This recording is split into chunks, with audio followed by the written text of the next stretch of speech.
வணக்கம், வாழ்க வளமுடன். நெக்ஸ்ட் நேயர்களுக்கு அனைவருக்கும் என்னுடைய வணக்கம். எனது பெயர் குருமணிகண்டன்.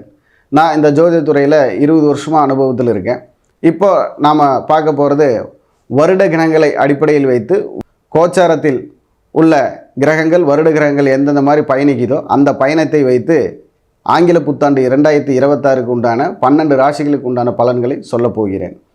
அதே போல் நாம் ஆன்லைன் வகுப்புகள் எடுக்கிறோம் ஜோதிடத்தை பற்றி.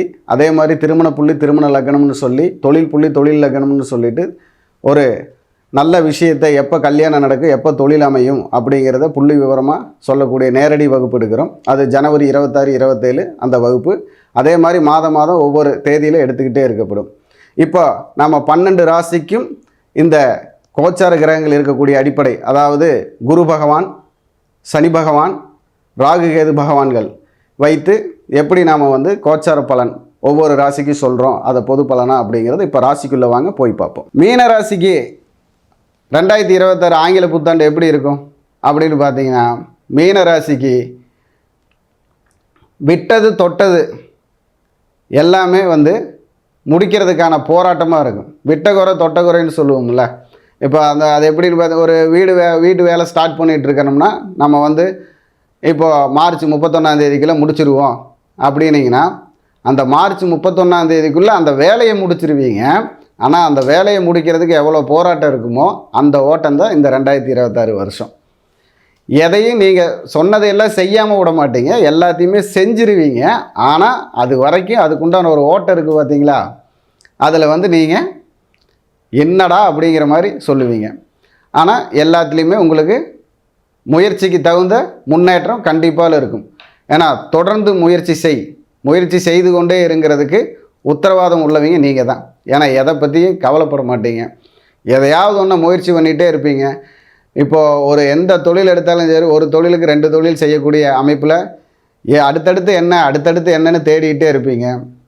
இந்த மாதிரி ஒவ்வொரு முயற்சியிலையும், அதாவது கட்டுமான தொழிலாக இருந்தாலும் சரி, நம்ம சூப்பர் மார்க்கெட் தொழிலாக இருந்தாலும் சரி, தானிய வகை, கட்டுமான தொழில், விவசாயி எல்லாமே பார்த்திங்கன்னா ஒரு போராட்டமாக இருக்கும். ஆனால் கடைசி நேரத்தில் உங்களுக்கு கை தரும்.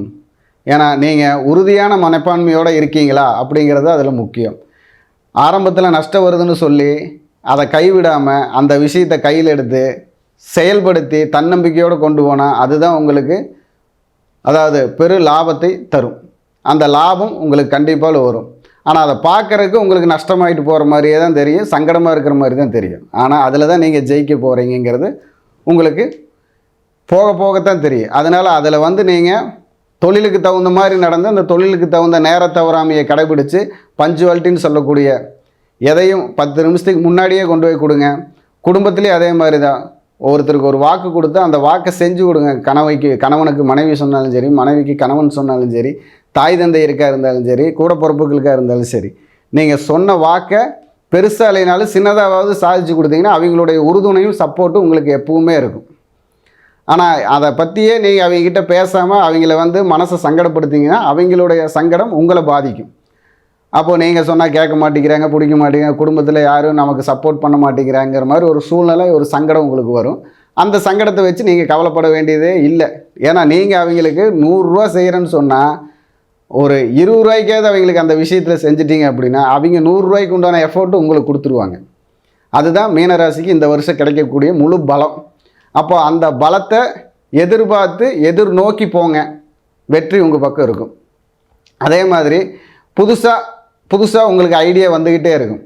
ஏன்னா ரொம்ப ஆழமான சிந்தனையெல்லாம் உங்களுக்கு அதிகமாக இருந்துகிட்டே இருக்கும். அதனாலே பார்த்தீங்கன்னா எவ்வளோ திடகாத்திரமாக இருந்தாலும் குழந்த மனசு மாதிரி உடஞ்சி போயிடுவீங்க மீனராசிக்காரங்க.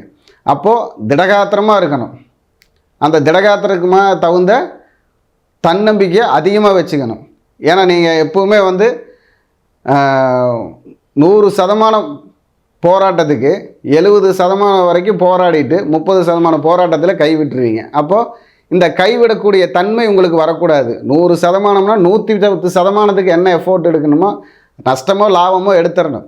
அப்போ தான் பிரிந்தவர்கள் ஒன்று சேர்றது, குடும்பத்தில் நல்லது நடக்கிறது, சுப நிகழ்ச்சி நடக்கிறது, வீடு கட்டுதல், இடம் வாங்குதல், வண்டி வாகனத்தை நம்ம சரி பண்ணி வச்சுக்கிறது, இல்லைன்னா புது வண்டி வாகனம் வாங்கிறது, இந்த மாதிரி எல்லா நிகழ்ச்சிகளும் இந்த வருஷம் நடத்த முடியும் உங்களால். நீங்கள் செய்வீங்க, ஏன்னா எதையும் சாதிக்க பிறந்தவீங்க, உங்களால் முடியும். அப்போது உங்களுக்கு எல்லாம் நல்லதும் நடக்கும் மீனராசிக்குன்னு சொல்லி வணக்கம், வாழ்க வளமுடன். உங்களுடைய பரிகாரம்னு எடுத்துக்கிட்டிங்கன்னா, நீங்கள் அதாவது வண்டி வாகனம் ஓட்டுபவர்களுக்கு டிரைவர்னு சொல்லுவாங்க. அதில் அரசாங்க இந்த ஆம்புலன்ஸ் வண்டி ஓட்டுறவங்களுக்கு ஏதாவது அன்னதானம் செய்வது, அவங்க குடும்பத்தில் இருக்கிற குழந்தைகளுக்கு நோட்டு புக் வாங்கி தரதெல்லாம் வாங்கி கொடுத்தீங்கன்னா அது உங்களுக்கு நல்ல உதவியாக இருக்கும். வணக்கம், வாழ்க வளமுடன்.